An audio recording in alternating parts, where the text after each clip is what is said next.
સુરક્ષાના સિંગણપુર વિસ્તારમાં આવેલા નક્ષત્ર સેફમાં ચોરી થયાની વાતથી આજે ભારે હોબાળો મચી ગયો હતો। આ વાત ફેલાતા જ લોકર ધારકોમાં દોડધામ મચી ગઈ હતી અને મોટી સંખ્યામાં લોકો તાત્કાલિક પોતાના લોકર તપાસવા સેફ વોલ્ટ ખાતે પહોંચી ગયા હતા। મળતી માહિતી મુજબ સેફના કેટલાક લોકરમાંથી સામાન્ય ચોરી થઈ હોવાની ચર્ચાએ જોર પકડ્યો હતો। આ વાત ફેલાતા જ લોકર ધારકોમાં દોડધામ મચી ગઈ અને મોટી સંખ્યામાં લોકો તાત્કાલિક પોતાના લોકર તપાસવા સેફ વોલ્ટ ખાતે પહોંચી ગયા હતા। લોકર ખોલતા કેટલાક લોકોને પોતાનો સામાન સુરક્ષિત મળ્યો હતો, જ્યારે કેટલાક લોકરમાં સામાન ન હોવાની ફરિયાદો પણ સામે આવી હતી।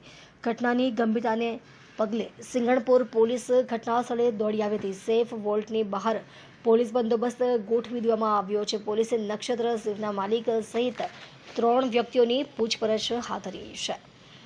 અહીંયા ગત રાત્રિએ મને ખ્યાલ આવ્યો કે આ સેફમાં આ રીતનું કૃત્ય થયેલું છે કે અમુકના જે ઘરેણાં પડેલા હતા એમાંથી એના ઓનરના સને અમુક ઘરેણાં એમાંથી લઈ લીધા છે અને ક્યારે બહાર વેચી માર્યા છે। ને મીડિયા દ્વારા એવું જાણવા મળ્યું છે કે 2.5 કરોડ જેવો આંકડો છે।